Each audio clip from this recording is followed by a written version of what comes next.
بارش تڑاتڑ برس رہی تھی۔ سردیوں کی پہلی بارش تھی۔ مجھے بارش بے حد پسند تھی۔ بارش کو دیکھتے ہی میں دیوانی ہونے لگتی، لیکن اتنی سردی میں بارش میں نہانے کا مطلب خود کو بیمار کرنا تھا، اور میں بیمار نہیں ہونا چاہتی تھی۔ اسی لیے میں نے اپنے جذبات پر قابو رکھا اور صرف دیکھنے کی حد تک ہی رہی۔ کافی دیر تک میں بارش کو برستے ہوئے دیکھتی رہی۔ ٹھنڈی ہوا کے جھونکے سردی کی شدت میں اضافہ کر رہے تھے۔ میں اپنے دونوں ہاتھوں کو آپس میں ملتی تاکہ گرماہٹ کا احساس ہو، سردی کی شدت میں کمی ہو سکے۔ بادلوں کی گھن گھرج بھی سنائی دے رہی تھی۔ آسمان پر بجلی کڑکنے لگی۔ اسے دیکھتے ہی مجھے بہت سے واقعات یاد آنے لگے۔ ہمارے محلے میں ایسے ہی بارش کے موسم میں جب تیز بجلی کڑک رہی ہوتی تو ایک آدمی گھر واپس جا رہا تھا۔ اچانک سے بجلی اس کے اوپر گر گئی اور وہ مر گیا۔ اس کے علاوہ بھی میں نے بہت ساری باتیں اس کے متعلق سنی تھی، لیکن مجھے نہیں معلوم تھا کہ ان میں کوئی سچائی ہے یا وہ صرف من گھڑت باتیں ہیں۔ مگر تب سے میرے ذہن میں بھی بجلی سے متعلق انجانا سا خوف بیٹھ گیا۔ میں اندر کی طرف چلی گئی۔ پہلے تو میں صحن میں کھڑے ہو کر بارش دیکھ رہی تھی، مگر اب کڑکتی ہوئی بجلی نے مجھے خوفزدہ کر دیا۔ ویسے بھی اب میرا موڈ بدل چکا تھا۔ میں نے سوچا کہ کیوں نہ میں ایک کپ چائے بنا کر پیوں اور موسم کی شدت کے مزے لے سکوں۔ اماں اندر کمرے میں آرام کر رہی تھی۔ میں نے اماں کو بھی ایک کپ چائے دی اور خود بھی چائے کا کپ لے کر بیٹھ گئی۔ اماں مجھے دوپہر کے کھانے کا پوچھ رہی تھی۔ میں نے اماں کو کہا کہ کیوں نہ آج پکوڑے بنائے جائیں، موسم بھی ہے اور موقع بھی۔ پکوڑے میری ماں کو بھی بے حد پسند تھے۔ میں جانتی تھی کہ وہ منع نہیں کرے گی۔ ابا اس وقت گھر پر نہیں تھے۔ میرے 2 چھوٹے بھائی بھی تھے جو اس وقت اسکول میں تھے۔ میں نے اف تک تعلیم حاصل کی تھی، اس کے بعد میں نے تعلیم کو خیر بات کہہ دیا۔ اپنے دونوں بھائیوں کو میں خود ہی پڑھایا کرتی تھی۔ وہ دونوں پڑھائی سے بھاگتے تھے اور میں انہیں زبردستی پڑھاتی اور لکھواتی تھی۔ میرا نام مومنہ ہے۔ میں اپنے ماں اور باپ کے ساتھ گاؤں میں رہتی تھی۔ عام لڑکیوں کی طرح میرے بھی وہی خواب تھے۔ ایک شہزادہ سفید گھوڑے پر آئے گا اور وہ مجھے اپنے ساتھ اسی محل میں لے جائے گا۔ جاگتی آنکھوں سے خواب دیکھنا کسے پسند نہیں ہوتا۔ جب کبھی اماں میری شادی کا ذکر چھیڑتی تو میں شرما جایا کرتی۔ ہمارا گھرانہ متوسط طبقے سے تعلق رکھتا تھا۔ میرے ابا ہمارے گاؤں کے بہت بڑے زمیندار کے پاس منشی کے طور پر کام کرتے تھے۔ ان کی زمینوں کا سارا حساب کتاب اور پیسوں کے لین دین کا کام بھی انہی کے حوالے تھا۔ انہوں نے کبھی 1 روپے کی بھی ہیرا پھیری نہیں کی تھی۔ میرے دادا ابو بھی میرے باپ سے پہلے ان کے خاندان میں منشی کے طور پر ہی کام کرتے تھے۔ میرے دادا بھی بہت ایماندار تھے، اس لیے ان کی امانت داری کو دیکھتے ہوئے میرے دادا کی وفات کے بعد میرے باپ کو منشی رکھ لیا گیا۔ ابا نے ہمیشہ ہم سب کو بھی رزق حلال کھانے کی طرف بہت زیادہ توجہ کی اور کہا کہ ہم کبھی کسی کی امانت میں خیانت نہ کریں اور نہ ہی کبھی کسی کے ساتھ دھوکہ کریں۔ ہماری زندگی بہت اچھی گزر رہی تھی۔ زندگی کی ضرورتیں بہت آسانی سے پوری ہو رہی تھی، کیونکہ زمیندار جس کے پاس میرے ابا منشی کے طور پر کام کرتے تھے وہ بہت ہی دیالو لوگ تھے۔ وہ میرے ابا کو کافی اچھی تنخواہ دیتے۔ اس کے علاوہ بھی انہوں نے میرے ابا کو سہولتیں دے رکھی تھی۔ کسی بیماری کی صورت میں شہر کے کسی بھی اچھے ہاسپٹل میں وہ لوگ ہمارا علاج کروا دیتے۔ ایک دفعہ میری اماں کافی بیمار ہو گئی۔ زمیندار نے کافی پیسے لگا کر میری اماں کا علاج کروایا۔ میں ان لوگوں کی دل سے عزت کرتی تھی۔ کبھی کبھار میں اپنی دوستوں سے ملنے چلی جایا کرتی۔ ان کے گھر بھی میرے گھر کے آس پاس تھے۔ ان سے مل کر میں کھیتوں پر چلی جاتی۔ وہاں پر ہم لوگ ہنستے کھیلتے اور باتیں کرتے۔ وقت اچھا گزر جاتا۔ میں اکثر سوچا کرتی تھی کہ یہ دوستی بھی کتنی بڑی نعمت ہوتی ہے۔ انسان اپنے دل کی تمام باتیں ان سے شیئر کر سکتا ہے۔ ایسی باتیں ہم اپنے ماں باپ سے بھی نہیں کر پاتے جو ہم اپنی دوستوں سے بغیر کسی خوف کے کرتے ہیں۔ اور ویسے بھی اچھا دوست وہی ہوتا ہے جو ہمیں جج نہ کرے۔ ایسے میں میری ایک بہترین دوست سعدیہ تھی۔ وہ اور میں بچپن کے دوست تھے۔ ہم نے ایک ساتھ ہی تعلیم حاصل کی تھی۔ میں تقریباً ہر دوسرے دن اس کے گھر اس سے ملنے جاتی۔ اگر میں نہیں جا پاتی تو وہ میرے گھر مجھ سے ملنے آ جایا کرتی۔ ہمارے پاس بہت ساری باتیں ہوتی جو کبھی ختم نہ ہو پاتی۔ جب تک ہم لوگ ایک دوسرے سے ہر بات شیئر نہ کر لیتے، ہم لوگوں کو کھانا بھی ہضم نہیں ہوتا تھا۔ سعدیہ کا ایک بھائی بھی تھا جو اکثر ہمارے ساتھ بہت ہنسی مذاق کیا کرتا تھا۔ میں نے اکثر غور کیا کہ وہ مجھے چھپ کر دیکھتا۔ شاید اس کے دل میں میرے لیے جذبات مچل رہے تھے۔ مجھے ایسے لگتا کہ وہ مجھے پسند کرنے لگا ہے، لیکن مجھے اپنا وہم محسوس ہوا، کیونکہ اس نے مجھ سے کسی قسم کی محبت کا اظہار نہیں کیا تھا۔ ویسے بھی وہ میری بچپن کی فرینڈ کا بھائی تھا۔ میں اس کے بارے میں ایسی کوئی بات نہیں کرنا چاہتی تھی جس کی وجہ سے میں اپنی دوست کے سامنے شرمندہ ہوں۔ میں اسے بھائیوں کی طرح سمجھتی تھی۔ میری دوست سعدیہ کی منگنی ہو چکی تھی۔ کچھ عرصے بعد اس کی شادی تھی، مگر اس کے سسرال والے آئے دن اس کے گھر آ جاتے۔ یہ لوگ بس ان کی خاطر مدارتی کرتے۔ میری دوست ان کے رویے سے کبھی کبھار بہت پریشان ہو جاتی، کیونکہ وہ بہانے بہانے سے اپنے رسم و رواج کے بارے میں بہت بات کرتے۔ جیسے کہ اس کی ہونے والی ساس کہتی، ہمارے یہاں تو بیٹی کی شادی ہو تو ساس کے ساتھ اس کی نندوں کو بھی کوئی زیور پہنایا جاتا ہے، اور دلہے کے ساتھ سسر کو بھی سونے کی انگوٹھی پہنانے کا رواج بہت عام ہے۔ اگر یہ رسمیں پوری نہ کی جائیں تو ہماری تو شادی ہی ادھوری سمجھی جاتی ہے۔ لوگ تو بہت باتیں کرتے ہیں۔ اس کے علاوہ لڑکی والوں کی طرف سے پورے خاندان کو کپڑے دینے کا رواج بھی بہت ضروری ہے۔ میری دوست سعدیہ کا گھرانہ بھی ہماری طرح کا متوسط طبقے سے تعلق رکھنے والا گھرانہ تھا۔ وہ پہلے ہی اپنی بساط سے بڑھ کر وہ سب کچھ کر رہے تھے۔ سعدیہ کو بہت غصہ آتا جب وہ اپنے ماں باپ کو پریشان دیکھتی۔ وہ مجھے یہی بات کہتی کہ ہم بیٹیوں کی پیدائش پر ماں باپ شاید اسی لیے خوفزدہ ہو جاتے ہیں کہ نہ جانے بڑے ہو کر جب ان کی شادی ہوگی تو وہ لوگ ان کی بیٹی کے ساتھ کیسے سلوک کریں گے۔ اس کی آنکھوں میں آنسو آ جاتے۔ میں بھی اسی کی طرح کی سوچ رکھتی تھی۔ مجھے بھی اس طرح کے تمام رسم و رواج سے نفرت تھی جن کی وجہ سے بیٹیوں کو بوجھ سمجھا جاتا۔ میں نے اس سے کہا کہ وہ اس رشتے سے منع کر دیں۔ شادی کے بعد ان کی زیادہ ڈیمانڈز بڑھیں گی۔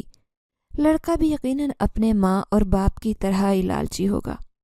نہ جانے مزید کون کون سے امتحانات سے گزرنا پڑے گا۔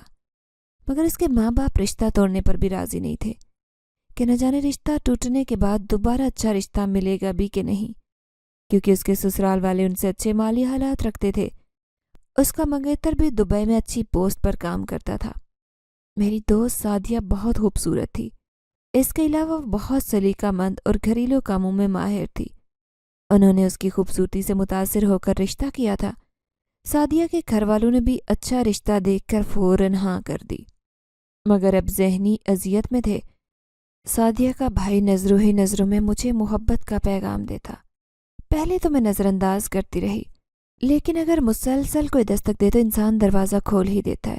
میں بھی اس میں دلچسپی لینے لگی۔ سعدیہ بہت چالاک تھی۔ ہم دونوں جو اشاروں میں باتیں کرتے اسے سب پتہ لگ گیا۔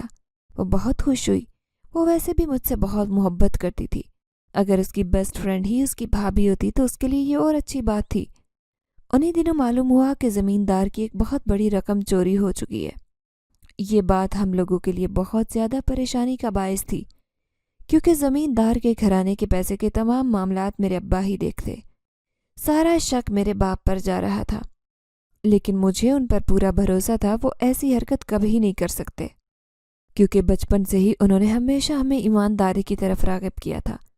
وہ خود ایسے عمل میں کیسے مبتلا ہو سکتے تھے؟ میری ماں بھی بہت پریشان تھی، کیونکہ ہماری برسوں کی عزت خاک میں مل جاتی۔ پورے گاؤں میں کیسے منہ اٹھا کر چل سکتے تھے؟ معاملے کی تحقیقات کیں تو قصور میری باپ کا ہی نکلا۔ مجھے اور میری ماں کو بالکل اس بات پہ یقین نہیں آ رہا تھا کہ ایسا کیسے ہو سکتا ہے۔ میرا باپ اتنی محبت کرنے والا اور وفادار ایسا کیسے کر سکتا ہے؟ مجھے اپنی سماعتوں پر یقین نہیں آیا۔ اماں بھی بہت ٹینشن لے رہی تھی۔ میرے بھائی بھی پریشان تھے۔ مجھے یاد ہے کہ ایک دفعہ میرے بھائی کی چوری کرنے کی رپورٹ مجھے اسکول سے ملی، لیکن اس کے استاد ایک بہترین استاد تھے۔ انہوں نے گھر پیغام بھجوایا تھا کہ انہیں ضروری بات کرنی ہے۔ اپنے بھائیوں کے معاملات میں ہی دیکھا کرتی تھی، تو میں اس استاد کے پاس گئی تو انہوں نے مجھے بلایا اور بتایا کہ میرے بھائی کو انہوں نے چوری کرتے ہوئے دیکھا تھا، لیکن انہیں اس بچے کی عزت نفس بہت عزیز تھی۔ وہ نہیں چاہتے تھے کہ وہ پوری کلاس کے سامنے شرمندہ ہو اور اس کی عزت خراب ہو، اسی لیے انہوں نے مجھے بلایا تاکہ میں اسے سمجھاؤں۔ مجھے بھی انہوں نے سختی سے منع کیا تھا کہ میں اس کے اوپر یہ بات ظاہر نہ ہونے دوں کہ اس کے چوری کا علم مجھے ہے۔ میں نے بہت طریقے سے اپنے بھائی کو یہ بات سمجھائی، اور خدا کا شکر ہے کہ اس کے بعد مجھے دوبارہ کبھی ایسی کوئی شکایت موصول نہیں ہوئی۔ ایسے استاد ہونا بھی بہت بڑی نعمت ہے، کیونکہ بچوں کو نصیحت کرنے اور سمجھانے کا بھی ایک ڈھنگ ہوتا ہے۔ اگر آپ کسی کے سامنے اس کی غلطی کو بہت بڑا چڑھا کر پیش کریں گے تو آپ اسے کبھی نہیں سدھار سکتے۔ میرے باپ کے خلاف تمام ثبوت مل چکے تھے۔ انہوں نے اپنے منہ سے اقبال جرم بھی کر لیا۔ انہوں نے میرے باپ کو جیل بھجوا دیا۔ جب تک میرا باپ ان کے پیسے واپس نہ کرتا ان کو جیل سے باہر نہیں نکال سکتے تھے۔ ہمارے پاس تو پیسے ہی نہیں تھے کہ ہم کوئی اچھا سا وکیل کرتے اور انہیں ضمانت کروا کر باہر نکالتے۔ ہم دونوں بہت ہی بے بس اور لاچار تھی۔ میری ماں کے مائکے والوں میں سے بھی کوئی مدد کے لیے آگے نہیں بڑھا۔ پورا گاؤں ہم لوگوں پر تھو تھو کر رہا تھا۔ میں بہت شرمندہ تھی۔ میرے بھائی بھی اس شرمندگی کو محسوس کر رہے تھے۔ میری دوست سعدیہ اور اس کا بھائی جو مجھ سے محبت کے دعوے دار تھے، اس مشکل وقت میں وہ بھی مجھ سے دور ہو گئے۔ سعدیہ کو اس کے گھر والوں نے مجھ سے ملنے جلنے سے روک دیا، جبکہ اس کا بھائی جو کہ میرے لیے محبت کے جذبات رکھتا، مشکل وقت میں بھروسہ کرنے کی بجائے ساتھ چھوڑ گیا۔ وہ سعدیہ کو مجھ سے بالکل نہ ملنے دیتا۔ سعدیہ تو مجھ سے ملنا چاہتی تھی لیکن وہ بھی مجبور تھی۔ ہم لڑکیاں بے بس اور مجبور ہوتی ہیں۔ مجھے نہیں معلوم کہ میرے باپ نے ان پیسوں کا کیا کیا۔ ایک دن ہمت کر کے میں اور ماں تھانے گئے۔ وہاں کا ماحول دیکھ کر میرا دل برا ہوا۔ پولیس والے ہم لوگوں کو عجیب نظروں سے دیکھ رہے تھے۔ میرے باپ کا سر جھکا ہوا تھا۔ وہ اداس اور غمگین لگ رہے تھے۔ میں نے ابا سے کہا کہ انہوں نے ایسی حرکت کیوں کی؟ وہ تو ہمیشہ ہمیں ایمانداری کا درس دیتے تھے۔ انہوں نے کیسے اتنا بڑا دھوکہ کیا؟ ان کی آنکھوں میں آنسو آئے جو کہ شرمندگی اور پچھتاوے کی وجہ سے لگ رہے تھے۔ وہ کہنے لگے، میں نے کبھی کسی کے ساتھ دھوکہ نہیں کیا، لیکن نہ جانے ایک دن شیطان کیسے حاوی ہو گیا، میں نے وہ پیسے نکال لیے۔ میں نے ان سے کہا کہ انہوں نے پیسوں کا کیا کیا؟ کہنے لگے، کسی نے سچ ہی کہا ہے کہ چوری کا مال یا حرام طریقے سے کمائے پیسے کبھی ہمارے کام نہیں آتے، ہمارے ہاتھوں سے نکل جاتے۔ جس دن میں پیسے چوری کر کے گھر کی جانب جا رہا تھا، اس وقت رات کا وقت تھا اور علاقہ سنسان تھا۔ میں نے چوری تو کر لی لیکن بہت خوف زدہ تھا۔ اسی وقت نہ جانے کیسے 3-4 چور آ گئے۔ انہوں نے میرے پاس اتنی موٹی رقم دیکھی تو میرے سر پر گن تھان لی اور مجھے کہا کہ وہ پیسے ان کے حوالے کروں ورنہ وہ گولی ماریں گے۔ مجھے اپنی جان عزیز تھی، میں نے سارے پیسے انہیں دیے۔ میں اور اماں پریشان ہو گئے کہ ہم کیسے زمیندار کو پیسے لوٹائیں گے۔ ہمارے پاس تو سرمایہ بھی نہیں تھا۔ گھر میں ہر طرف پریشانی اپنا سایہ کیے تھی، کوئی راستہ نظر نہیں آ رہا تھا۔ رات کو میں اور اماں تہجد کی نماز پڑھتے اللہ سے رو کر گناہوں کی معافی مانگتے اور کسی روشنی کا انتظار کر رہے تھے جو ہماری زندگی میں چھائے اندھیروں کو دور کر سکے۔ اچانک کسی جاننے والے کے ذریعے اماں کو رشتہ آیا۔ وہ لوگ بہت امیر تھے لیکن ان کی ریپوٹیشن اچھی نہیں تھی۔ وہ گنڈے اور بدماش تھے، کوئی انہیں رشتہ دینے کو تیار نہیں تھا۔ ان کے پاس بہت ہی روپیہ پیسہ تھا۔ انہوں نے میری ماں کو کہا کہ وہ لوگ میرے باپ کے پیسے بھی چکا دیں گے، بس ان کے بیٹے کی شادی مجھ سے ہو جائے۔ اس وقت میری ماں کو بھی راستہ نظر نہیں آیا۔ اس کا شوہر جیل میں بند تھا اور گھر میں موجود پیسے بھی ختم تھے۔ اماں نے مجھ سے پوچھا کہ کیا میں اس شادی کے لیے ہاں کر دوں؟ میری آنکھوں میں آنسو آ گئے۔ مجھے سعدیہ کا بھائی یاد آیا۔ ہم نے باقاعدہ وعدے تو نہیں کیے لیکن میرے دل میں بھی اس کی محبت کا پودا اگ چکا تھا۔ میں اس کے علاوہ کسی سے شادی کے لیے تیار نہیں تھی، لیکن کہتے کہ ہم سفر وہ ہوں جو مشکل وقت میں آپ کا ساتھ دیں، نہ کہ مشکل آنے پر آپ کو چھوڑ دے۔ وہ تو پہلے ہی مجھ سے منہ موڑ چکا تھا۔ میں نے دل پر پتھر رکھا اور ماں کو کہا کہ انہیں جو مناسب لگے وہ کریں، مجھے ان کا فیصلہ منظور ہے۔ سعدیہ کی شادی کے ہنگامے جاگ اٹھے۔ وہ اپنے گھر والوں سے چوری چوری مجھ سے ملنے کے لیے آتی اور میرے گلے لگ کر خوب روئی۔ وہ سعدیہ کی شادی کے حوالے سے ہم نے بھی بہت باتیں سوچ رکھی تھی کہ ایسے کپڑے پہنیں گے، ایسی ڈھولکی رکھیں گے اور کس طرح کی مہندی لگوائیں گے، لیکن اس سے بالکل الٹ ہو گیا۔ ایسا تو ہم نے وہم و گمان میں بھی نہیں سوچا تھا جو صورتحال اس وقت پیدا ہو چکی تھی۔ سعدیہ بہت دکھی تھی۔ اس کے سسرال والے اسے پہلے ہی سخت ناپسند تھے۔ وہ مستقبل کے حوالے سے خدشات کا شکار تھی۔ ساتھ ساتھ یہ غم تھا کہ میں اس کی شادی میں شریک نہیں ہو رہی اور میری پریشانی کا بھی اسے اچھی طرح سے ادراک تھا۔ کچھ دیر وہ میرے پاس رکی۔ ہم لوگوں نے ایک دوسرے کے ساتھ ہمیشہ کی طرح غم بانٹے اور دل کچھ ہلکا ہوا۔ میں نے اسے اپنی شادی کا بھی بتایا۔ سعدیہ رونے لگ گئی۔ وہ مجھے اپنی بھابھی بنانا چاہتی تھی لیکن اس کا اپنا ہی بھائی مشکل وقت میں ساتھ چھوڑ گیا۔ وہ مجھے سوائے تسلی دینے کے کچھ نہیں کہہ سکی۔ ہم دونوں گلے ملی، ایک دوسرے کو الوداع کہا کہ نہ جانے اب کب ملاقات ہو۔ اس کے 3 دن بعد سعدیہ کی شادی تھی۔ میں اس میں شریک نہیں ہو سکی۔ میرا اپنا رشتہ طے پا چکا تھا۔ وہ لوگ منگنی کی رسم کر گئے۔ انہوں نے پیسے زمیندار کو چکا دیے۔ میرے باپ کی ضمانت ہو چکی تھی لیکن اس کام میں ہماری ریپوٹیشن بہت بری طرح سے متاثر ہو گئی۔ میرے باپ کا ارادہ تھا کہ وہ لوگ گاؤں چھوڑ کر شہر منتقل ہو جائیں گے۔ میری شادی بھی شہر میں تھی۔ ایک طرح سے میرا باپ مجھے ان کے ہاتھوں بیچ ہی رہا تھا۔ میں بہت روئی، میری آنکھوں میں آنسو تھے۔ ایک تو محبوب کی جدائی کا غم، بلکہ اس کی جدائی سے زیادہ اس کی بے وفائی کا غم تھا جو مجھے چین نہیں لینے دے رہا تھا۔ دوسرا، اپنا وجود بے حد بے وقت محسوس ہو رہا تھا۔ میری ماں بھی میری حالت سمجھ رہی تھی، لیکن وہ مجبور تھی۔ جن لوگوں سے رشتہ طے پا چکا تھا وہ بہت غنڈے اور بدمعاش لوگ تھے۔ اب ان لوگوں سے جان چھڑوانا ہم لوگوں کے لیے ممکن نہیں تھا۔ مجھے یہ زہر پینا ہی تھا۔ میں یہی سوچ رہی تھی کہ سسرال والے اپنی مرضی سے بہو پسند کر کے لے کر جاتے، اور لڑکی والوں سے اتنا جہیز اور اتنی آؤ بھگت کروانے کے بعد بھی لڑکی کا کوئی حال نہیں چھوڑتے۔ یہاں پر تو وہ مجھے خرید کر لے جا رہے تھے، نہ جانے کیا سلوک کریں۔ میرے دل میں اس قدر وہم تھے کہ بس نہیں چل رہا تھا کہ کہیں اور چلی جاؤں، جہاں مجھے زبردستی کے رشتے کو نہ نبھانا پڑے۔ لیکن کوئی راستہ نہیں تھا۔ جس دن سعدیہ کی شادی تھی اس دن میں اس کے لیے بہت ساری دعائیں کر رہی تھی۔ میں وہاں موجود تو نہیں تھی، لیکن میرا دل اسی کے ساتھ تھا۔ لیکن اس کی شادی کا دن خوشی کے دن کی بجائے ماتم کے دن میں بدل گیا۔ مجھے ہرگز اس بات کی توقع نہیں تھی۔ شادی کی شہنائیوں کی بجائے وہاں پر جنازے اٹھ رہے تھے۔ جب نکاح کا وقت آیا تو سعدیہ کے سسرال والوں نے کہا کہ ہمیں تو جہیز میں گاڑی چاہیے، جبکہ اس کے ماں باپ نے صرف موٹر سائیکل کا ہی بندوبست کیا تھا۔ ان کے پاس اتنے وسائل نہیں تھے کہ گاڑی دے سکتے۔ انہوں نے پہلے ہی شادی کے لیے قرضہ لیا تھا۔ جب انہوں نے کہا کہ ہمارے پاس اتنے پیسے نہیں تو ان لوگوں نے کہا کہ وہ بارات واپس لے جائیں گے۔ یہ سن کر سعدیہ کے والد سے برداشت نہیں ہوا اور ان کے دل میں درد ہوا، لیکن انہیں اس بات کی فکر نہیں تھی کہ سعدیہ کے باپ کی حالت کیسی ہے۔ وہ اپنی بات پر اڑے رہے اور بارات واپس لے جانے کا فیصلہ کیا۔ سعدیہ کا باپ کچھ نہیں کر سکا، وہ لوگ سخت دل تھے۔ لڑکے نے بھی ماں کو سمجھانے کی کوشش نہ کی اور بارات چلی گئی۔ سعدیہ کے باپ سے بات برداشت نہیں ہوئی۔ دل کا دورہ پڑنے سے ان کی موت واقع ہو گئی۔ شادی کا گھر ماتم میں بدل گیا۔ سعدیہ کمزور دل کی تھی، دو غموں کا بوجھ نہیں اٹھا سکی، اس کے دماغ کی نالی پھٹ گئی۔ قدرت نے اس سے بھی دوسری سانس لینے کی مہلت نہیں دی۔ اس کی ماں اور بہن بھائیوں کی حالت بہت خراب تھی۔ شادی کے دن ان کے گھر سے 2 جنازے اٹھ گئے، جبکہ مجھے جب یہ بات پتہ چلی تو میں آخری بار اس کا منہ دیکھنے چھپ کر چلی گئی، لیکن اپنی دوست کو دلہن کے بجائے کفن کے اندر دیکھ رہی تھی۔ میں وہاں زیادہ کھڑی نہیں رہ سکی اور بھاگ کر گھر آئی۔ اماں سے گلے لگ کر پھوٹ پھوٹ کر روئی۔ اماں بھی روئی۔ انہیں معلوم تھا کہ میں سعدیہ سے کس قدر محبت کرتی تھی۔ میرا برا حال تھا۔ میں نے اپنی زندگی میں نہیں سوچا تھا کہ دوست کو یوں مرتا دیکھوں گی۔ میں تو اسے دلہن بنا دیکھنا چاہتی تھی، اس کی خوشیوں کے لیے دن رات دعائیں کرتی۔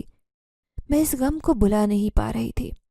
میں تو پہلے ہی گھر کے حالات کی وجہ سے پریشان تھی، اب سعدیہ کی موت نے مزید دکھی اور زندگی سے دور کر دیا۔ میں اماں کو کہتی کہ لوگ اتنے ظالم کیوں ہیں؟ کیوں دوسروں کی بیٹیوں کو اپنی بیٹیوں کی طرح نہیں سمجھتے؟ ہمارا معاشرہ اتنا لالچی اور خود غرض کیوں ہوتا جا رہا ہے؟ زندگی تو ایک دن ختم ہو جائے گی، یہ سب دنیاوی چیزیں یہیں رہ جائیں گی۔ اللہ تو ہم سے ہمارے اخلاق اور کردار کے بارے میں پوچھے گا، ہمارے اعمال دیکھے گا۔ ہمیں ان سب چیزوں کی فکر کیوں نہیں ہے؟ کیوں ہم دنیا کے پیچھے اندھا دھند بھاگ رہے ہیں اور یہ بھی نہیں دیکھتے کہ ہمارے کام دوسروں کے لیے کس قدر نقصان کا باعث بن رہے ہیں؟ ہم کسی کو فائدہ دینے کے بجائے دوسروں کا نقصان ہی دیکھنا چاہتے ہیں۔ ہم دوسروں کی خوشیوں کو بھی برداشت نہیں کر سکتے۔ کسی کے پاس کچھ اچھا دیکھ لیں تو ہم لوگ حسد کرنے لگ جاتے ہیں کہ آخر اس انسان کے پاس یہ نعمتیں کیوں ہیں؟ آخر ہم ان روحانی بیماریوں سے باہر کیسے نکلیں گے؟ کچھ دن بعد میرے سسرال والے آئے اور انہوں نے میرے ابا کو مزید چیک تھما دیا اور کہا کہ وہ ان پیسوں سے کوئی کاروبار شروع کریں۔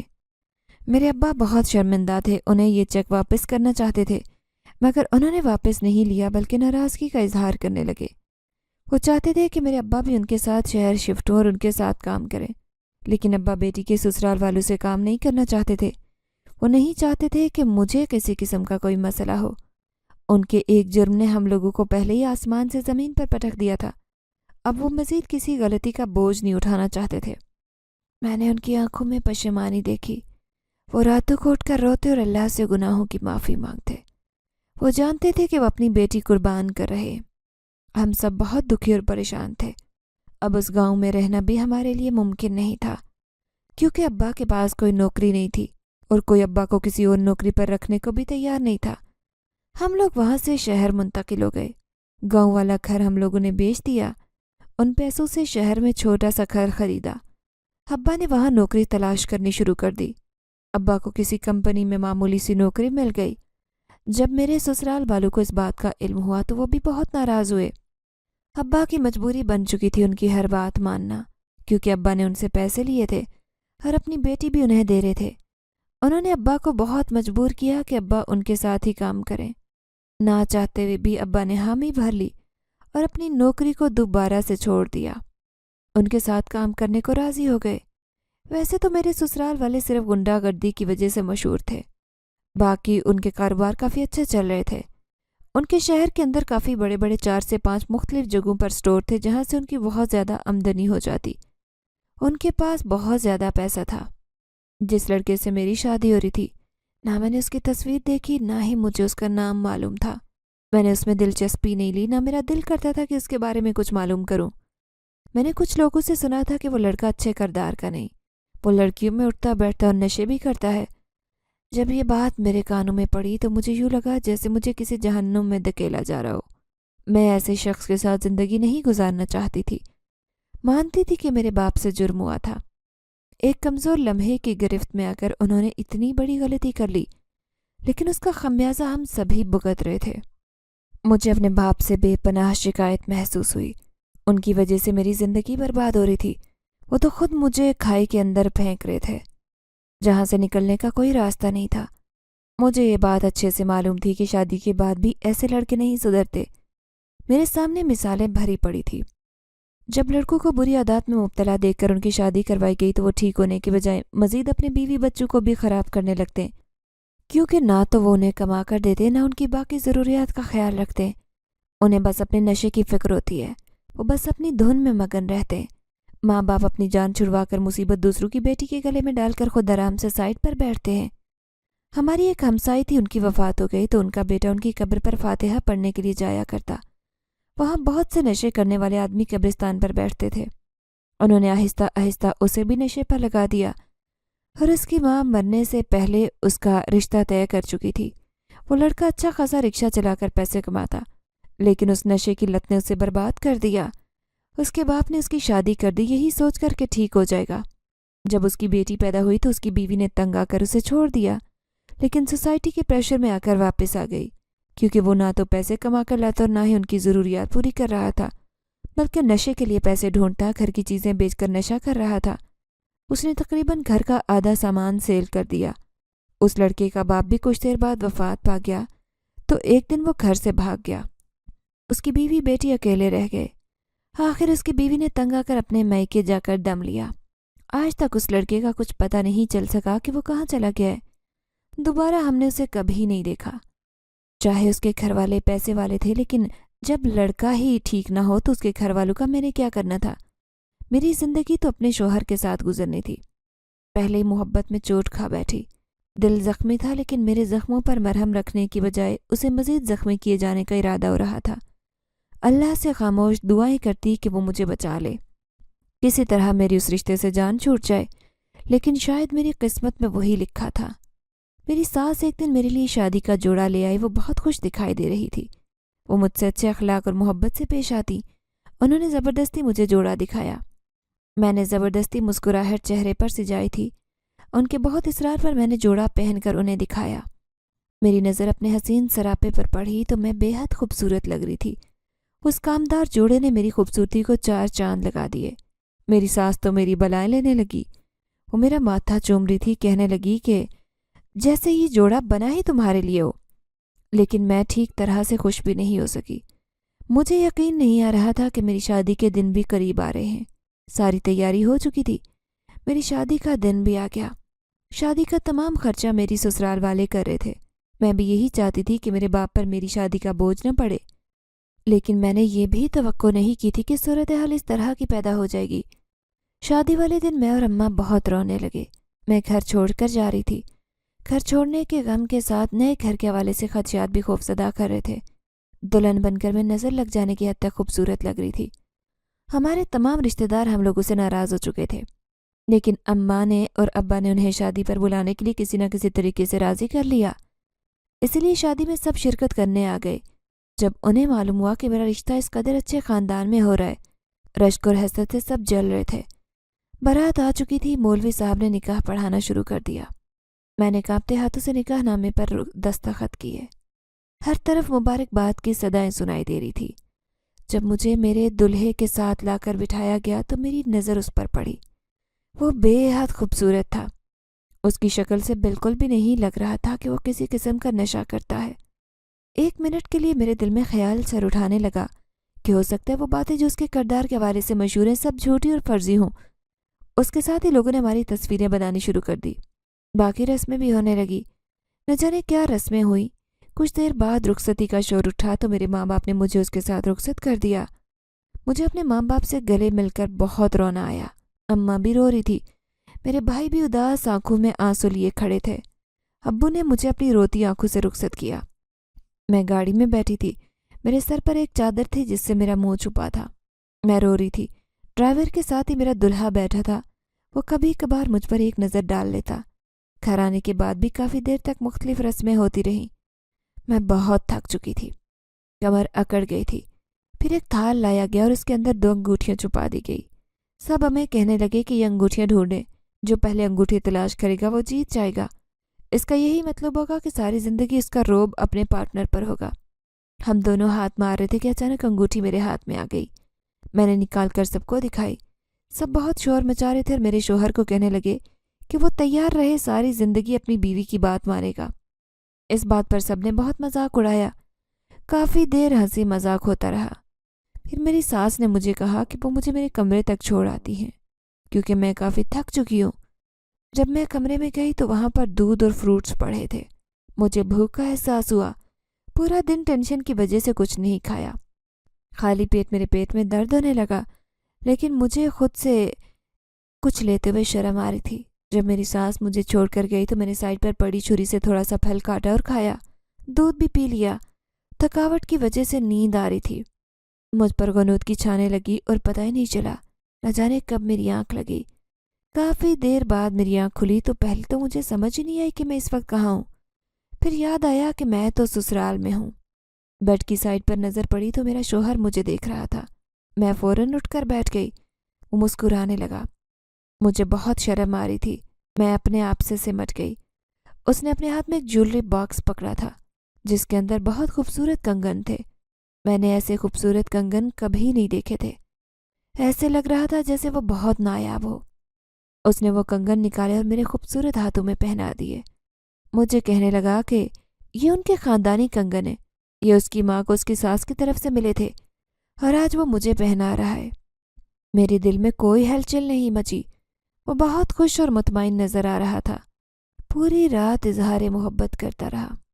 مجھے بالکل نہیں معلوم تھا کہ وہ مجھے دیکھ چکا ہے اور اسی نے میرے ماں باپ کے گھر رشتہ بھیجا تھا۔ یہ بات میرے لیے بہت نئی تھی۔ وہ شادی سے پہلے ہی مجھے پسند کرتا تھا۔ اس نے ایک دفعہ مجھے کسی لڑکی کے ساتھ کھیتوں میں دیکھا اور وہاں پر کسی کام کے سلسلے میں آیا تھا اور دل ہار بیٹھا۔ وہ یقیناً سعدیہ ہی تھی جس نے اس کو میرے ساتھ دیکھا تھا۔ سعدیہ کا خیال آتے ہی میرا دل اداس ہو گیا لیکن اظہار نہیں کیا۔ اگلے دن بھی سب خوش تھے۔ میرے شوہر کے چہرے سے مسکراہٹ ہی دور نہیں ہو رہی تھی۔ میری ساس سسر بھی بہت چونچلے اٹھا رہے تھے۔ میں جو اتنے خدشات لیے وہاں آئی تھی سب غلط ہو گئے۔ اب تو وقت کے ساتھ میرے دل میں شوہر کے لیے محبت پیدا ہو چکی تھی۔ جیسے میں نے سنا تھا وہ لوگ بالکل الٹ تھے۔ میرا شوہر نہ کسی قسم کا کوئی نشہ کرتا نہ اس کے کردار میں کوئی کمی بیشی دیکھی۔ مجھے خوش دیکھ کر میرے ماں باپ بھی پرسکون تھے، لیکن میرا باپ اب تک احساس جرم سے باہر نہیں نکل سکا۔ ہم سب انسان ہیں، کبھی نہ کبھی کسی کمزور لمحے کی گرفت میں آ کر غلطی کر بیٹھتے ہیں۔ اللہ تو انسان کو معاف کر دیتا ہے، لیکن یہ انسان کسی دوسرے انسان کی غلطی نہیں بھولنے دیتا، بلکہ جان بوجھ کر اسے یاد دلاتے ہیں اور اسے احساس جرم میں مبتلا کرتے ہیں۔ اللہ ہی معاف کرتا ہے۔ ہم انسان یہی چاہتے کہ ہماری غلطی معاف کی جائے، لیکن دوسروں کی کسی غلطی کو نہ تو معاف کیا جا سکتا ہے اور نہ ہی فراموش کیا جائے۔ اسے ہمیشہ یاد کرواتے رہنا چاہیے تاکہ وہ اس آگ میں جلتا رہے۔ میرے باپ کے ساتھ بھی یہی کچھ ہو رہا تھا۔ انہیں اپنا گاؤں بہت یاد آتا۔ وہاں پر انہوں نے ایک عرصہ گزارا تھا۔ دن بدن کمزور ہو رہے تھے۔ میرا ان سے خونی رشتہ تھا۔ میں اگر باپ سے ناراض بھی تھی تو اب میری ناراضگی ان سے دور ہو چکی تھی۔ میں چاہتی تھی کہ ہم لوگ اپنی زندگی نئے سرے سے شروع کریں۔ میرے شوہر نے انہیں ایک سٹور کے اندر کیشیئر رکھا ہوا تھا اور انہیں کافی اچھی تنخواہ دے رہا تھا، لیکن میرے باپ کو یہ اچھا نہیں لگتا تھا کہ وہ بیٹی کے سسرال والوں کے ساتھ کام کرے۔ ایک دن ابا نے بہت اصرار کر کے نوکری چھوڑ دی انہوں نے ابا کو کاروبار شروع کرنے کی آفر بھی دی، لیکن ابا کا دل شاید بری طرح سے ٹوٹ چکا تھا۔ ایک دن وہ تہجد پڑھنے کے لیے اٹھے اور سجدے کی حالت میں اس دنیا سے چلے گئے۔ میری ماں کے لیے یہ بہت مشکل وقت تھا۔ ان کی تو دنیا ہی اندھیر ہو چکی تھی۔ میرے بھائی بھی ابھی چھوٹے تھے۔ میرا شوہر بہت اچھا تھا۔ میرے سسرال والے بھی درد مندوں کا احساس کرتے۔ انہوں نے میرے پورے گھر کا خرچہ اٹھا لیا۔ میرے دل میں اس کی قدر اور بڑھ چکی تھی۔ ہمارے رشتہ دار مختلف باتیں کرتے۔ میری ماں کو کہتے کہ تم تو داماد کو دونوں ہاتھوں سے لوٹ رہی ہو۔ اماں بہت دکھی تھی، لیکن رشتہ داروں کی باتیں سن کر مجھے بہت غصہ آتا۔ وہ ہم لوگوں کی مدد کرنے کی بجائے الٹا ہمارے زخموں پر نمک چھڑکنے کے لیے آتے۔ میں نے اماں کو کہا کہ ایسے رشتہ داروں سے ملنے کی بجائے انہیں چھوڑ دینا بہتر ہے۔ وقت تو بہت اچھا گزر رہا تھا۔ زندگی سے جتنے بھی شکوے شکایات تھی وہ سب ختم ہو گئے۔ بس کبھی کبھار میری دوست سعدیہ کی یاد مجھے بے حد ستاتی۔ میرا دل اس کے لیے دعائیں کرتا، لیکن اب مجھے اپنے سسرال والوں کی حرکتیں بہت مشکوک لگ رہی تھی۔ میں نے غور کیا تھا کہ ان کے گھر میں کوئی ملازم بھی نہیں تھا۔ میری ساس اتنے بڑے گھر کے کام اکیلے خود کرتی تھی۔ میں ان کو کام کرتا دیکھتی تو حیران رہ جاتی۔ اس قدر تیزی سے کام کرتی کہ میری تو آنکھیں گھوم جاتی۔ اس عمر میں بھی ان کی پھرتی دیکھنے کے لائق تھی۔ وہ مجھ سے کوئی کام نہ کرواتی، بس کبھی کبھار مجھے کہتی کہ میں کھانا بنا لوں۔ وہ لوگ بہت خوش خوراک تھے۔ ایک ایک انسان ایک پورا بکرا 10 منٹوں میں چٹ کر دیتا اور میں منہ کھولے حیرت سے دیکھتی رہتی۔ مجھے حیران دیکھ کر وہ ہنسنے لگتے، لیکن اس کے باوجود ان میں سے کسی کا بھی وزن زیادہ نہیں تھا۔ وہ بہت دبلے پتلے تھے، لیکن ان کے قد بے حد لمبے تھے۔ ان کے سرخ و سفید چہرے سیب کی طرح محسوس ہوتے۔ میری ساس کی اس عمر میں بھی بال گھٹنوں تک لمبے تھے۔ میں ان سے راز پوچھتی تو وہ مسکرا دیتی کہ یہ انہیں وراثت میں ملے ہیں۔ ایک دو بار میں نے ان لوگوں کو کسی عجیب سی زبان میں بات کرتے سنا تھا۔ میں اپنے شوہر سے جب پوچھتی کہ وہ کس زبان میں بات کر رہے ہیں تو وہ کہتے کہ یہ ان کے علاقے کی زبان ہے۔ وہ لوگ یہاں سے تعلق نہیں رکھتے، ان کا تعلق ایک دور دراز علاقے سے ہے جہاں پر یہ قدیم زبان بولی جاتی ہے۔ نہ تو وہ پشتو لگتی ہے، نہ ہی وہ سندھی۔ وہ ایسی باتیں کر کے مطمئن کرنے کی کوشش کرتے، لیکن روز کوئی نہ کوئی ایسی بات میرے سامنے آ جاتی جو مجھے شک میں ڈال دیتی۔ وہ لوگ مجھے کوئی تکلیف نہیں دیتے تھے۔ انہوں نے مجھے بہت آرام سے رکھا ہوا تھا۔ میرے بہت زیادہ لاڈ اٹھائے جاتے۔ میرے پاس اس قدر جوتے تھے کہ رکھنے کی جگہ ہی نہیں تھی۔ باقی تھی میں روز جو نئے کپڑے پہنتی اور تیار ہوتی۔ میں پورا دن فارغ رکھتی۔ میرا کام اپنے شوہر کے آگے پیچھے پھرنا۔ اس نے اسٹور کے اندر اپنے ملازم رکھے ہوئے تھے جو سارا کام دیکھ لیتے۔ وہ بس کبھی کبھار جا کر حساب کتاب دیکھتا۔ ایک دن اس نے مجھے مشروب پلایا۔ ایسا مشروب میں نے کبھی نہیں پیا تھا۔ وہ مشروب میری ساس نے خود گھر پر بنایا تھا۔ وہ بہت ہی نایاب قسم کے پھول تھے جو کم از کم میں نے تو نہیں دیکھے تھے۔ میں ان سے پوچھ رہی تھی کہ یہ کہاں سے آئے ہیں۔ وہ کہنے لگی کہ ان کے علاقے کے اندر اس طرح کے پھل اور فروٹ اگتے ہیں، وہاں سے لائے گئے ہیں۔ وہاں ان کے باغات ہیں اور وہاں پر ملازم رکھے گئے ہیں، وہی یہ پھل اور فروٹ انہیں شہر میں آ کر دے جاتے ہیں۔ میں بہت حیران ہوئی۔ وہ بہت ہی تر و تازہ اور انتہائی لذیذ قسم کے پھل تھے۔ ان کا جوس مجھے بہت فرحت بخش احساس دے رہا تھا۔ میں نے مزے لے کر وہ جوس پیا۔ دل کر رہا تھا کہ سارا جوس پی جاؤں۔ ایک دن میرے شوہر نے مجھے گھمانے کے لیے اپنے علاقے کے اندر لے کر جانا چاہا۔ میں بہت زیادہ خوش ہوئی۔ مجھے بھی نئی نئی جگہ دیکھنے کا بہت شوق تھا۔ اس نے گاڑی میں بٹھایا اور ہم جانے لگے۔ تقریباً 2 گھنٹے کی مسافت کے بعد ہم لوگ ایک ڈھابے پر رکے۔ اس نے کھانا منگوایا۔ تقریباً 5 لوگوں کا کھانا تھا۔ مجھے معلوم تھا کہ وہ بہت زیادہ کھانا کھاتا ہے۔ میں نے تھوڑا سا کھا کر ہاتھ کھینچ لیا اور میرا شوہر 5 منٹ کے اندر ہی سارا کھانا چٹ کر گیا۔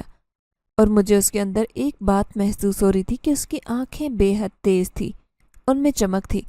آج سے پہلے مجھے اس کی آنکھیں اس قدر چمکتی محسوس نہیں ہوئی۔ اس نے بل دیا اور مجھے لے کر کھیتوں کے پاس چلا آیا۔ اس نے کہا کہ یہ علاقہ اس کے گاؤں کا ہے، ان کھیتوں سے اس کا شہر شروع ہو رہا ہے۔ میں نے اس کے ساتھ وہاں پر قدم رکھا جیسے کسی اور دنیا میں آ گئی ہوں۔ وہاں ہریالی تھی جس کا کوئی حساب نہیں تھا۔ سبزہ تو میرے گاؤں میں بھی نہیں تھا۔ اتنا بے حد خوبصورت جانور بھی نظر آ رہے تھے۔ میں تو اس کی خوبصورتی دیکھ کر حیران ہو گئی۔ دور سے تو کوئی عام سا علاقہ ہی لگ رہا تھا۔ لیکن جب میں اس کے اندر داخل ہوئی تو وہاں پر ان گنت نعمتیں تھیں۔ ہرن بھی بہت خوبصورت تھے جو چھلانگیں لگا رہے تھے۔ میرے شوہر نے کہا کہ اگر مجھے ہرن کا گوشت کھانا ہے تو وہ اس کا شکار کر سکتا ہے۔ میں نے اسے کہا کہ نہیں، مجھے یہ ایسے چھلانگیں لگاتے ہوئے بہت خوبصورت لگ رہے ہیں، ویسے بھی مجھے کوئی اتنا خاص پسند نہیں ہے۔ اس نے مجھے وہاں پہاڑ دکھائے، ایک ندی بہہ رہی تھی، اس کے نیچے رنگ برنگی مچھلیاں تیرتی نظر آ رہی تھی۔ میں بہت خوش ہوئی، میں مچھلیوں کو چھیڑنے لگی۔ وہ مجھے خوش دیکھ کر خود بھی خوش ہو رہا تھا، کہنے لگا کہ اسے زندگی میں کبھی اپنے اس علاقے میں اتنا مزہ نہیں آیا جتنا اسے یہاں پر آ رہا تھا، اور کہنے لگا کہ اگر میں چاہوں تو وہ مجھے ساری زندگی یہاں رکھ سکتا ہے۔ میں ہنسنے لگی۔ میں نے اسے کہا کہ وہ خود یہاں پر کیوں نہیں رہتے؟ کہنے لگا کہ وہ میری وجہ سے یہاں سے شہر منتقل ہوا، ورنہ وہ لوگ تو اسی علاقے میں رہائش پذیر تھے۔ لکڑی کے بنے خوبصورت مکانات دکھائی دے رہے تھے۔ اچانک وہ مجھے ایک مکان کے اندر لے کر داخل ہوا۔ وہاں ایک بوڑھی عورت تھی جو کھانا بنا رہی تھی۔ اس کا قد کافی لمبا تھا۔ ہمیں دیکھ کر وہ بہت زیادہ خوش ہوئی۔ میرے شوہر نے بتایا کہ یہ اس کی دادی ہے تو یہاں اکیلی رہتی ہے۔ میں نے کہا کہ اس نے آج سے پہلے اپنی دادی کا ذکر نہیں کیا۔ اس کی دادی اماں یہاں اکیلے کیوں رہتی ہیں؟ میرے سوال پر دادی ہنسنے لگی اور کہنے لگی کہ ان کی عمر 1000 سال ہے۔ یہ سنتے ہی میں شوق میں چلی گئی کہ یہ کیسے ممکن ہو سکتا ہے؟ 1000 سال کی عورت میرے سامنے صحیح سلامت کھڑی ہے، اسے کسی بیماری نے نہیں آ گھیرا۔ میں نے انہیں کہا کہ وہ میرے ساتھ مذاق کر رہی ہیں۔ اچانک ان کے ذہن میں خیال آیا۔ انہوں نے میرے شوہر کی جانب دیکھا اور اس سے کہا کہ کیا اسے معلوم ہے کہ ہم سب کا تعلق قوم جنات سے ہے؟ یہ سنتے ہی میں حیرت کے سمندر میں ڈوب گئی۔ میں نے شوقی نگاہوں سے شوہر کی طرف دیکھا۔ اسے بالکل امید نہیں تھی کہ اس کی دادی جان ایک دم اس کا سچ سب سامنے لے آئیں گی۔ خاموش رہا۔ اس کی خاموشی نے یہ بات واضح کر دی کہ اس کی دادی بالکل ٹھیک کہہ رہی ہیں۔ میں تو اس بات کو ہضم نہیں کر پا رہی تھی۔ میں نے اپنے شوہر سے کہا کہ وہ مجھے واپس لے کر جائے۔ میرا دماغ اس وقت بالکل کام نہیں کر رہا تھا۔ اس نے مجھ سے مزید کوئی بحث نہیں کی، نہ ہی کوئی اور کام کی بات اپنے منہ سے نکالی۔ خاموشی کے ساتھ وہاں سے لے کر مجھے گھر چلا آیا۔ میرے ذہن میں تمام واقعات گھوم رہے تھے۔ اس کی ماں کا تیزی سے کام کرنا اور ان کے گھر میں کسی ملازم کا نہ ہونا، اس کا مطلب تھا کہ ان کے لیے یہ تمام کام بہت معمولی تھے۔ انہیں کسی قسم کی کوئی مشکلات کا سامنا نہیں کرنا پڑتا تھا۔ لیکن اس نے یہ بات مجھ سے کیوں چھپائی؟ اور یہ بات مجھے وہ پہلے بھی بتا سکتا تھا۔ اس کا مطلب کہ وہ ایک جن زادہ تھا۔ اس نے مجھے پہلی دفعہ میری دوست کے ساتھ کھیتوں میں دیکھا تو وہ یقیناً اس وقت غیبی حالت میں تھا اور میں اسے دیکھ نہیں سکی تھی۔ میں نے اس سے کہا کہ اس نے مجھ سے بہت بڑی بات چھپائی ہے۔ میں اس کے لیے اسے کبھی معاف نہیں کروں گی۔ وہ مجھے منا رہا تھا لیکن میں بالکل نہیں مان رہی تھی۔ میں نے اس سے کہا کہ وہ مجھے میری ماں کے گھر چھوڑ آئے۔ میں کچھ دن وہاں پر گزاروں گی، اس کے بعد فیصلہ کروں گی کہ مجھے اس کے ساتھ رہنا ہے یا نہیں۔ یہ سن کر وہ ایک دم غصے میں آ گیا۔ اس نے مجھے یہ بات واضح طور پر سمجھا لی کہ وہ مجھے کبھی نہیں چھوڑے گا۔ میں صرف اس کی ہوں اور اس کی بیوی ہی رہوں گی، لیکن وقتی طور پر وہ مجھے میری ماں کے گھر ضرور رہنے دے گا تاکہ میں اپنے آپ کو ذہنی طور پر تیار کر لوں۔ اس نے آج تک مجھ سے غصے میں بات نہیں کی تھی۔ مجھ سے برداشت نہیں ہوا اور میں رونے لگ گئی۔ مجھے یوں روتا دیکھ کر وہ ٹھنڈا ہو گیا۔ اس نے میرا سامان اٹھایا اور مجھے ماں کے گھر چھوڑ گیا۔ اماں کو میں نے کچھ بھی نہیں بتایا لیکن میرا چہرہ سب راز کھول رہا تھا۔ اماں کہنے لگیں کہ اگر کوئی بات پریشانی کی ہے تو میں انہیں بتا دوں۔ میں نے اماں سے کہا کہ کچھ بھی نہیں ہے، لیکن اندر ہی اندر میں گھل رہی تھی۔ میرا شوہر جب بھی مجھ سے ملنے آتا میں بہانہ کر دیتی۔ وہ انسانوں کی طرح ہی میرے ساتھ رہتا۔ اب بھی اس نے کوئی جنات والی حرکت نہیں کی تھی۔ میرے دل میں اس کے لیے محبت پیدا ہو چکی تھی۔ میں اسے معاف کرنا چاہتی تھی لیکن انا اڑے آ رہی تھی۔ کافی دن بیت گئے جب میں نے اسے نہیں دیکھا تو میرا دل بھی اسے دیکھنے کو تڑپنے لگا۔ اب تو کافی دن سے اس نے مجھ سے ملنے کی کوشش بھی نہیں کی تھی۔ اماں بھی مجھے کہنے لگیں کہ میں انہیں سچ سچ بتاؤں کہ وہ ناراض ہو کر تو نہیں آ گئی۔ اگر کوئی ایسا معاملہ ہے تو وہ میری ساس کے ساتھ بات کریں گی، لیکن میں انہیں کچھ بھی نہیں بتانا چاہتی تھی۔ میں نے کہا کہ سب ٹھیک ہے، بس میں کچھ دن اکیلی آپ کے پاس رہنے کے لیے آئی تھی۔ اور اماں پریشان لگ رہی تھی۔ کہنے لگیں کہ جب بھی میرا شوہر آتا ہے تو میں اس سے ملتی کیوں نہیں ہوں؟ میں نے اماں کو کہا کہ آتے ہی اس وقت ہیں جب میری طبیعت کچھ ٹھیک نہیں ہوتی، میں انہیں پریشان نہیں کرنا چاہتی، اسی لیے ان سے ملنے نہیں جاتی۔ مگر اماں تو کوئی بچی تو تھی نہیں، وہ سب سمجھتی تھی۔ انہوں نے مجھے مزید کچھ نہیں کہا اور خاموشی اختیار کر لی۔ کچھ دن بعد میں نے خود گھر واپس جانے کا فیصلہ کیا۔ میں نے اپنا سامان اٹھایا اور اماں سے کہا کہ وہ مجھے کسی رکشے میں بٹھا دیں، میں خود چلی جاؤں گی۔ لیکن اماں نے کہا کہ میرا اکیلے جانا مناسب نہیں ہے، وہ خود مجھے میرے سسرال تک چھوڑنے جائیں گے۔ اور جب ہم میرے سسرال گئے تو میری ساسو ماں مجھے دیکھ کر بہت خوش ہوئی۔ انہوں نے ہماری خاطر مدارت کی۔ کچھ دیر میں میرا شوہر بھی آ گیا۔ مجھے دیکھتے ہی اس کی آنکھوں میں چمک آ گئی۔ میں نے مسکرا کر اسے سلام کیا۔ اسے میرے لہجے سے پتہ چل گیا تھا کہ میں ساری ناراضگی ختم کر کے واپس آ چکی ہوں۔ رات کو جب ہم کمرے میں اکیلے تھے تو وہ کہنے لگا کہ جب سے میں اس گھر پر آئی ہوں اس کا موڈ بہت خوشگوار ہو چکا ہے، وہ میرے بغیر بہت ہی اداس تھا، لیکن اب اس کی زندگی میں دوبارہ سے رنگ آ چکے ہیں۔ میری موجودگی اس کی زندگی کو خوبصورت رنگوں سے مزین کرتی ہے۔ میں بھی اس کے بغیر بہت اداس تھی۔ میں نے بھی پہلی دفعہ اپنے منہ سے اس کے لیے اظہار محبت کیا، جسے سن کر اس کی روح سرشار ہو گئی۔ ہم سفر اچھا ہو تو زندگی بھی خوبصورت لگتی ہے۔